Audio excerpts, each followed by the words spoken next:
it's a bit odd that the leaders of the two largest nuclear armed powers in the world shouldn't have met since one of them was elected now not far short of 2 years ago. So the reasons for that are well known, but it's now happening. The indictment of the Russian military intelligence officers for allegedly hacking into the DNC server last Friday is a symbol really of the main obstacle to this meeting happening, but nevertheless it's going ahead regardless. And in the meantime, Russia-US relations have deteriorated to what Mr. Ushakov, President Putin's foreign affairs advisor, has called the worst ever, very bad. Just, I know Jumana and Hadley are both coming in a second. Just one more from me.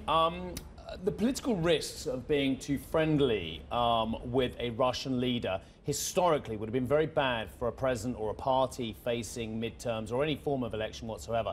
Are the political risks of closer association with Mr. Putin as great for Mr. Trump, or actually could it be positive in some way for him? Well, historically, Steve, the opposite was often the case, that American presidents going right back to Jimmy Carter, or even Richard Nixon, certainly Ronald Reagan, would look for foreign policy breakthroughs and historic triumphs by trying to make personal contact with Russian, back then Soviet, leaders and achieving breakthroughs in the great questions of the day.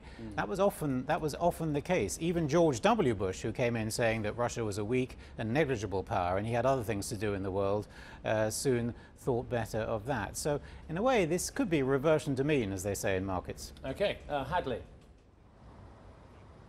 Well, Christopher, as you say, this going back a presidential tradition, really, back to even JFK and Nikita Khrushchev, it only made the president look stronger to seem to engage here. But what we saw over the last 8 years or so under the Obama administration, we saw John Kerry meeting with Sergei Lavrov more than a dozen times. And nothing seemed to ever really come out of those meetings, did it? Because at the end of the day, we knew that the White House would essentially undercut their Secretary of State, certainly when it came to the Red Line in Syria and other actors as well. So the question, of course, going forward is, can this one-on-one meeting that so much emphasis has been placed on by the White House itself potentially affect any real change in the relationship there, because the president is trying, seemingly quite desperately, to make it not just about Putin and Trump, but also, of course, about the main issue, which is to reset relations. Hadley, it's interesting you mentioned Syria, because I think that along with bilateral arms control between Russia and the United States, Syria is quite likely today to be one of the top subjects.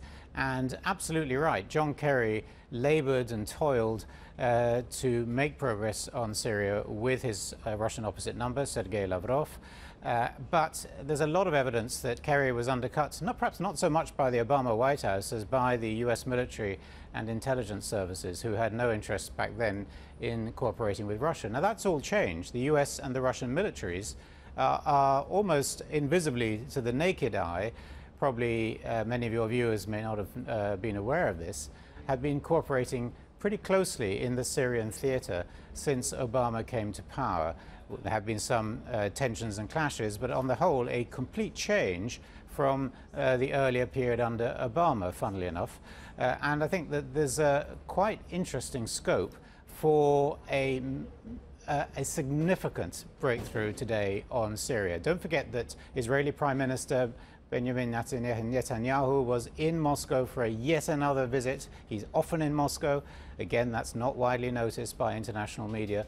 Last Wednesday, and basically supported the government of Bashar al-Assad. So there we are. I think there's interesting progress teed up there. We'll have to see. Hey everybody, it's Hadley Gamble from our new CNBC Middle East Bureau in Abu Dhabi. Thanks for stopping by. Now to watch more, you can try one of the videos that just popped up on your screen. And don't forget to subscribe.